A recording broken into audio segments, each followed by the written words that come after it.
যে কোনোভাবেই স্বৈরাচারের বিচার করতে হবে। তারেক রহমান।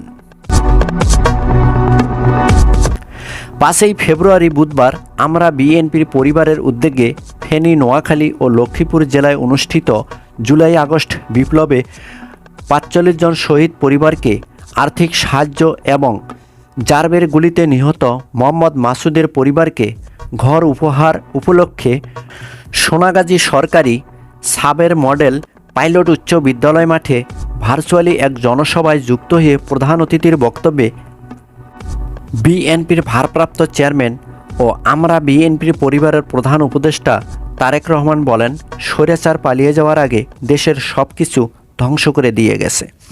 বিএনপির নেতাকর্মী সহ অসংখ্য মানুষকে গুম, খুন ও হত্যা করে স্বৈরাচারী হাসিনা ভারতে পালিয়ে গেছে। তাই যে কোনো মূল্যে পালিয়ে যাওয়া স্বৈরাচার হাসিনার বিচার বাংলার মাটিতেই নিশ্চিত করতে হবে। তারেক রহমান বলেন, পতিত স্বৈরাচার বিগত 17 বছর ধরে মানুষের ভোটের অধিকার, কথা বলার অধিকার এবং ভাতের অধিকার ইত্যাদি সব ধরনের স্বাধীনতা কেড়ে নিয়েছিল। সেই অধিকার প্রতিষ্ঠার জন্য বিএনপির নেতাকর্মীরা রাজপথে লড়াই করে বুকের তাজা রক্ত বিলিয়ে দিয়েছেন। তারেক রহমান একই সাথে বলেন, ৭১-এ মহান মুক্তিযুদ্ধ ও বিগত 17 বছর ধরে লড়াই সংগ্রাম এবং সর্বশেষ জুলাই আগস্টের বিপ্লবের চেতনায় আগামীর বাংলাদেশ পুনর্গঠনে আমাদের সবাইকে সংগ্রাম অব্যাহত রাখতে হবে।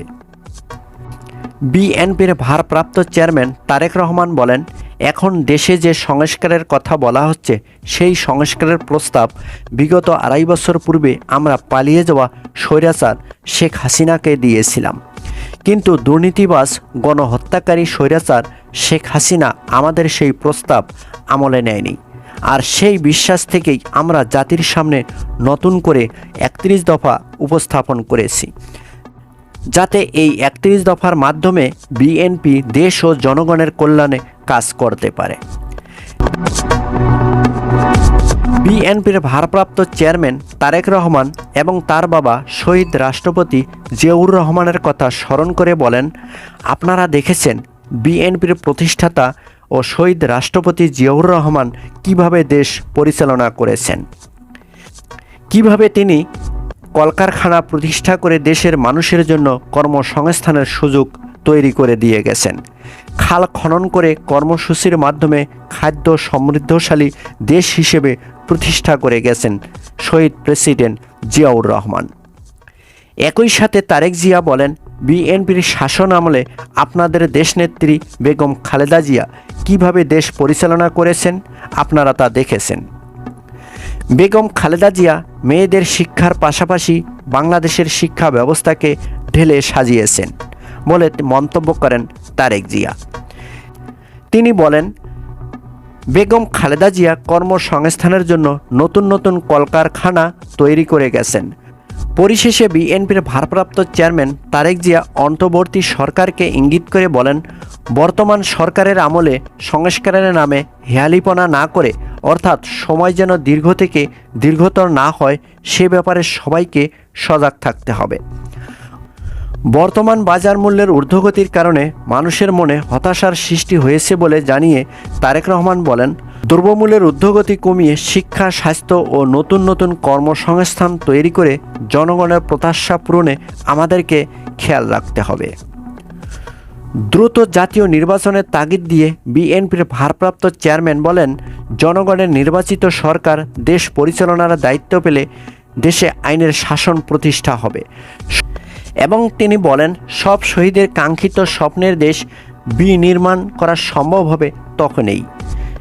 বিএনপি দেশ ও জনগণের কল্যাণ কাজ করতে প্রস্তুত উল্লেখ করে তারেক রহমান বলেন, বিএনপি সবসময় দেশ ও জনগণের কল্যাণ নিয়ে ভাবে। এর বড় কারণ হলো দেশের জনগণ বিএনপির উপর আস্থা রাখতে চায়।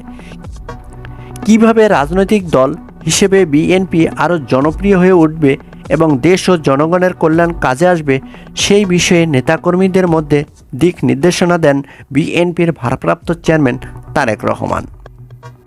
আমরা বিএনপি পরিবার কেন্দ্রীয় কমিটির আহ্বায়ক আতিকুর রহমান রুমনের সভাপতিত্বে ও সদস্য সচিব কৃষিবিদ মোকসেদুল মোমেন মিথুনের পরিচালনায় বক্তব্য রাখেন বিএনপির ভাইস চেয়ারম্যান বরকতুল্লাহ বুলু, আব্দুল আউয়াল মিন্টু ও বিএনপির সিনিয়র যুগ্ম মহাসচিব অ্যাডভোকেট রুহুল কবির রিজভী। বিএনপির চেয়ারপারসন বেগম খালেদা জিয়ার উপদেষ্টা সাবেক এমপি জয়নাল আবেদিন ফারুক ও যুগ্ম মহাসচিব শহীদুদ্দিন চৌধুরী অ্যানি ইত্যাদি অন্যান্য নেতাকর্মীরাও সেখানে উপস্থিত ছিলেন।